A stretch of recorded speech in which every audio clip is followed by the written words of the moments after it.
Basically, I was one of the wild child that did what I wanted most of the time.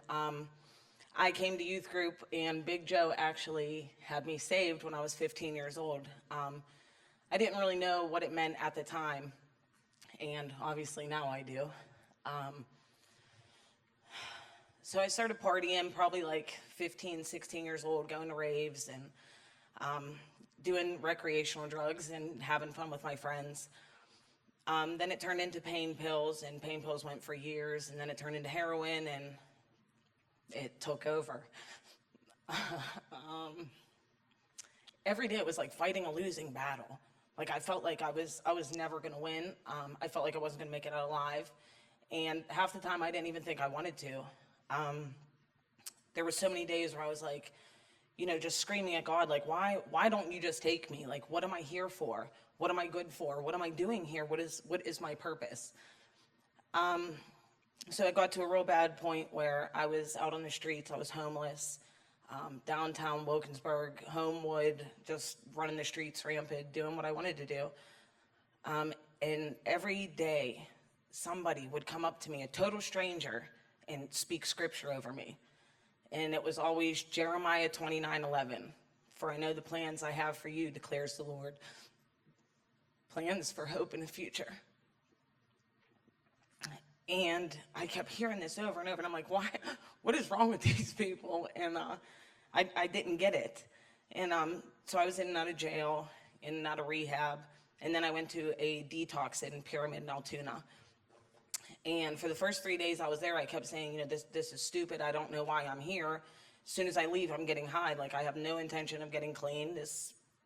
I don't even know why I'm going through this. It's stupid. And so the third day, we had a speaker come in. And I'll never forget, his name was Frederick. And he had been off for 6 months due to a stomach surgery.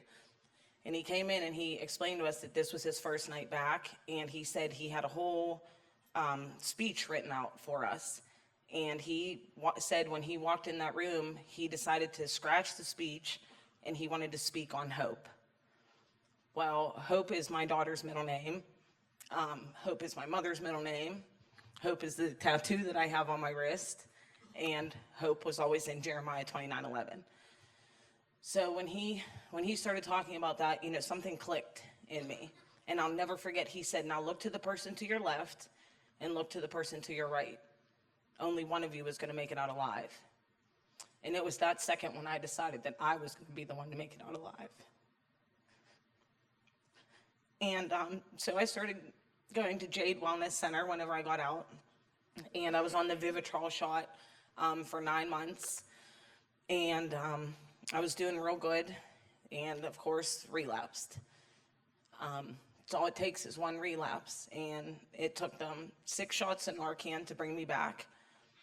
They did CPR, chest compressions. I was in the hospital. It was a nightmare.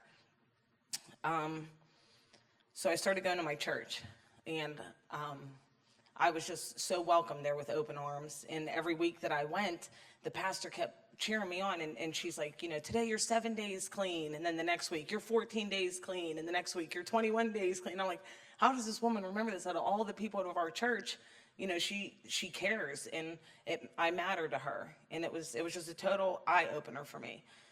And I am now 2 years and 4 months clean. Thanks. And not this January, the January before, I went on a mission trip to Honduras. I raised about $1,600 to go. I have went over 20 times downtown to help out with the homeless, to give out food and just to give back to them and love to them. And I was on Cornerstone for helping with the homeless downtown. And it's, that isn't something I did. This is what God did for me. God is using me to do all these things. This is not me doing this. But I mean, to see, somebody that was so down and out, and people saying, why give them Narcan? They deserve to die.